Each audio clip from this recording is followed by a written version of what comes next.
जय हिंद साथियों, आप सभी का स्वागत है मेरे YouTube चैनल पर। कैसे हैं आप सब? उम्मीद कर रहे हैं कि आप अपनी CTET परीक्षा 2024 की बहुत शानदार तरीके से तैयारी कर रहे हैं। CTET 2024 के लिए पर्यावरण अध्ययन पर महत्वपूर्ण प्रश्न को लेकर आज की ये वीडियो बनाई है। CTET के पेपर फर्स्ट में 5 खंड होते हैं और इस पेपर में कुल 150 यानी कि 150 प्रश्न होते हैं और प्रत्येक खंड से 30 प्रश्न पूछे जाएंगे। पर्यावरण अध्ययन यानी कि EVS फर्स्ट पेपर के सबसे महत्वपूर्ण खंडों में से एक है और जो हमारे अभ्यर्थी हैं उनके लिए आज की इस वीडियो में बहुत महत्वपूर्ण प्रश्न दिए जा रहे हैं। पेपर देने से पहले इसका एक प्रैक्टिस सेट है जो आप जरूर उसको देख के जाइएगा एग्जाम में। आगामी CTET 2024 के पर्यावरण अध्ययन खंड में पूछे जाने की उम्मीद है, वही प्रश्न हमने इसमें लिए हैं। तो बिना किसी देरी के वीडियो शुरू करते हैं और चलते हैं सवालों की दुनिया में।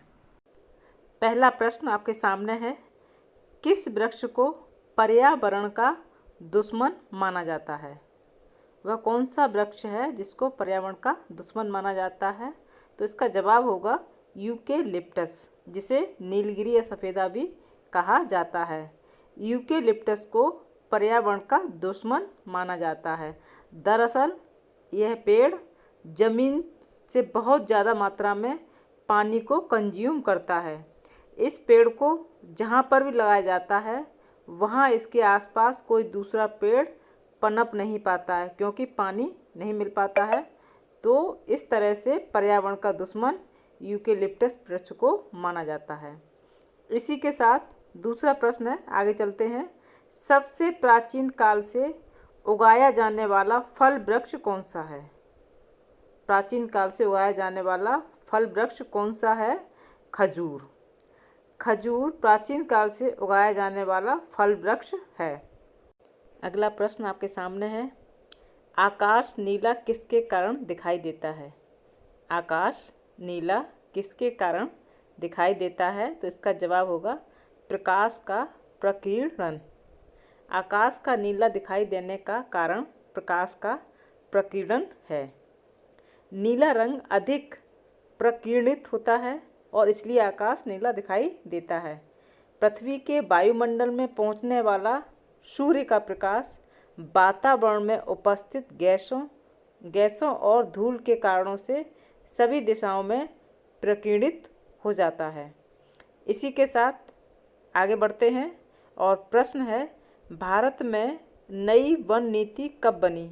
भारत में नई वन नीति कब बनी? तो इसका जवाब हो जाएगा 1988 में, यानी कि 1988 में भारत में नई वन नीति बनी थी। आगे चलते हैं और प्रश्न है, खिजड़ी के पेड़ मुख्यतः कहाँ पाए जाते हैं?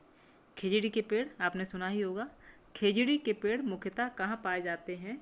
तो इसका जवाब होगा गर्म और शुष्क परिस्थितियाँ। गर्म और शुष्क परिस्थितियों में खिजड़ी के पेड़ पाए जाते हैं। इसी के साथ आगे बढ़ते हैं। अगला प्रश्न है, कौन सी बीमारी स्थिर पानी के कारण हो सकती है? मलेरिया। मलेरिया स्थिर पानी के कारण हो जाता है। मलेरिया स्थिर पानी के कारण हो सकता है क्योंकि जल प्रदूषण अक्सर मच्छरों के प्रजनन को बढ़ा देता है जो परजीवी होते हैं। आगे चलते हैं और प्रश्न है, सफोकेशन क्या है? अक्सर आपने सुना होगा इस नाम को, महसूस भी किया होगा। सफोकेशन क्या है? ऑक्सीजन की कमी का जीवों पर प्रभाव। ऑक्सीजन की कमी का जीवों पर प्रभाव पड़ना ही सफोकेशन कहलाता है। आगे बढ़ते हैं इसी के साथ और प्रश्न है, विश्व का पहला पर्यावरण सम्मेलन कहाँ हुआ था? विश्व का पहला पर्यावरण सम्मेलन कहाँ हुआ था? Stockholm, Sweden. स्टॉकहोम, स्वीडन में विश्व का पहला पर्यावरण सम्मेलन हुआ था और ये सम्मेलन स्टॉकहोम में 1972 में हुआ था। कभी डेट पूछ ली जाती है तो ये याद रखिएगा साथियों। इस सम्मेलन में प्रतिभागियों ने पर्यावरण के अच्छे प्रबंधन के लिए कई सिद्धांतों को अपनाया, जिसमें स्टॉकहोम घोषणा और मानव पर्यावरण के लिए कार्य योजना और कई प्रस्ताव शामिल थे इस पहले विश्व पर्यावरण सम्मेलन में। अगला सवाल आपके सामने है, कार्बोहाइड्रेट और प्रोटीन। कार्बोहाइड्रेट और प्रोटीन दोनों में मौजूद सामान्य तत्व कौन सा है? कार्बन। कार्बन कार्बोहाइड्रेट और प्रोटीन दोनों में मौजूद सामान्य तत्व है। इसी के साथ आगे बढ़ते हैं और प्रश्न आपके सामने है, हमारे देश में कौन सा स्थान ठंडा रेगिस्तान है? हमारे देश में कौन सा स्थान ठंडा रेगिस्तान है? तो इसका जवाब हो जाएगा लद्दाख। लद्दाख हमारे देश का रेगिस्तान है।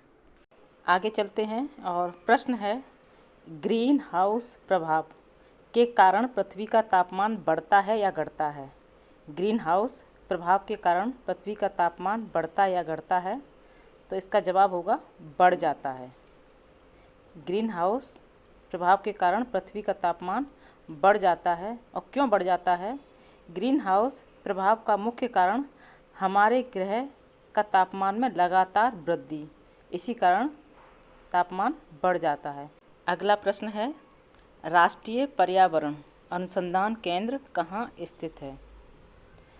तो ये नागपुर में यानी कि महाराष्ट्र में स्थित है। राष्ट्रीय पर्यावरण अनुसंधान केंद्र नागपुर में स्थित है और ये नागपुर में 1958 यानी कि 1958 में स्थापित किया गया था। कभी कभी ईयर पूछ लेते हैं कि किस सन में इसको स्थापित किया गया था और इसका उद्देश्य क्या था। कभी कभी 4-5 क्वेश्चन ऑप्शन दे देते हैं, पूछ लेते हैं इसमें कौन सा उद्देश्य सही है या नहीं है।